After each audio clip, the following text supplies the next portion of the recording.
আসসালামু আলাইকুম। Welcome back to my channel. সবাইকে আবারও স্বাগতম জানাচ্ছি নতুন একটা এপিসোড দেখার জন্য। আজকে শেয়ার করব খুবই সহজভাবে সহজ পদ্ধতিতে ছিটা রুটি। ছিটা রুটি কিন্তু আমরা সবাই কম বেশি পছন্দ করি। কিন্তু এই ছিটা রুটি বানাতে গেলে অনেক কিন্তু ঝামেলায় পোহাতে হয়। তার কারণে কিন্তু অনেকে ছিটা রুটি বানাতে চান না। তো আজকে আমি খুবই সহজ পদ্ধতিতে দেখাবো। আশা করছি রেসিপিটি আপনাদের কাছে ভালো লাগবে। তো চলুন রেসিপিটি শুরু করা যাক। বিসমিল্লাহ। প্রথমে আমি একটা মিক্সিং বোলের মধ্যে নিয়ে নিলাম 2 কাপ চালের গুঁড়ো। এটা কিন্তু শুকনো চালের গুঁড়ো ছিল। তারপর আমি দিয়ে দিলাম স্বাদ অনুযায়ী লবণ। এবার উইক্সের সাহায্যে লবণটাকে আমি আটার সঙ্গে মানে চালের গুঁড়োর সঙ্গে মিশিয়ে নিব। এরপর এখানে আমি দিয়ে দিব 2 চা চামচ সয়াবিন তেল। এই তেলটা দিয়ে আমরা ব্যাটারটা তৈরি করলে আর পিঠা কোনো প্রকার প্যানে আটকিয়ে যাবে না। খুব সহজভাবে পিঠাগুলো তৈরি হয়ে যাবে। তারপর এখানে আমি মেজারমেন্ট কাপের 1 কাপ কুসুম গরম পানি নিয়েছি। এখানে কুসুম গরমের চেয়ে একটু বেশি গরম হবে পানিটা। তবে টকবকে ফুটন্ত গরম পানি আমি নিইনি। তো অল্প অল্প করে আমি এখানে পানিটা দিয়ে দিচ্ছি। প্রথমত আমি 1 কাপ পানি নিয়েছি। অল্প অল্প পানি দিয়ে আমি গোলা তৈরি করব। একবারে সব পানি দিলে দেখা যাবে যে ব্যাটারটা অনেক বেশি পাতলা হয়ে যাবে।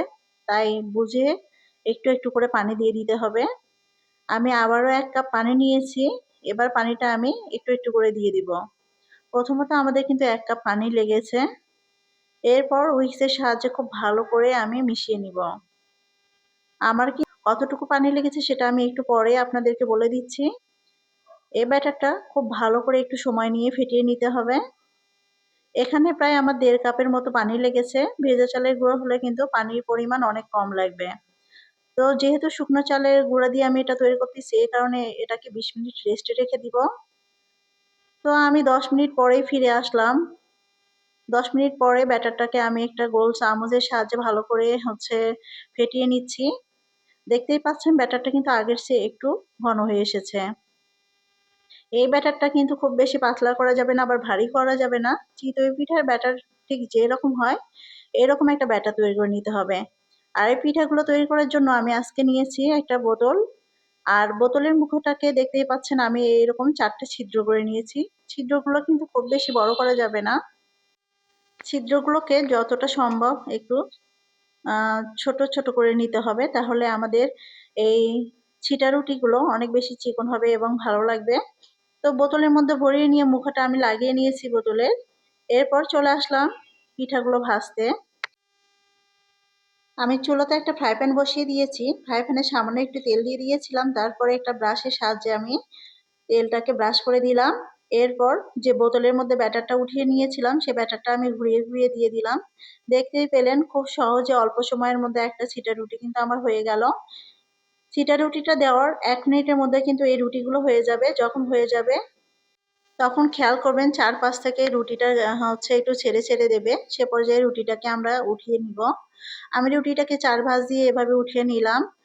তবে আপনারা যদি ছিটা রুটিগুলোকে অনেক বেশি নরম এবং সফট রাখতে চান তাহলে কিন্তু 1 মিনিটের মধ্যে উঠিয়ে নিলেই হবে।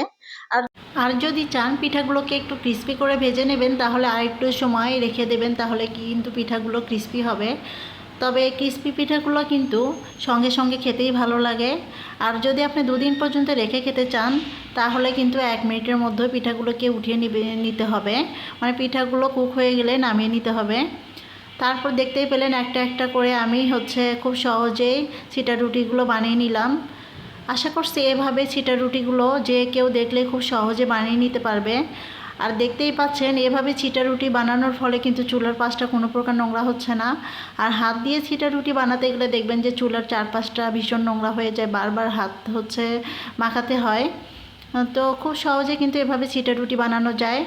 আর দেখতেই পেলেন যে আমি কিন্তু প্রথমবার তেল ব্রাশ করার পর আর তেল ব্রাশ করিনি, যেহেতু প্রথমবার ব্যাটারের মধ্যে আমি তেল ব্রাশ করে নিয়েছিলাম। এই যে দেখুন কথা বলতে বলতে আমি কতগুলো ছিটা রুটি বানিয়ে নিলাম। তো আমার কাছে মনে হয় এর চেয়ে সহজ পদ্ধতি আর কোনোটাই হয় না। তারপর আমি সমস্ত সিটা রুটিগুলোকে একটা সার্ভিং ডিশের মধ্যে সাজিয়ে নিলাম। এটা কিন্তু খেজুরের গুড়ের সঙ্গে খেতেও কিন্তু দুর্দান্ত হয়, ছোলা গুড় দিয়েও খাওয়া যায়, আবার হাঁসের মাংসের সাথে কিন্তু এটা আরও অনেক বেশি মজা লাগে। তো দেখুন পিঠাটা কিন্তু অনেক সফট হয়েছে এবং উপর থেকে আমি ক্রিস্পি করেছি। ভালো লাগলে লাইক কমেন্ট শেয়ার করে দেবেন। আসসালামু আলাইকুম।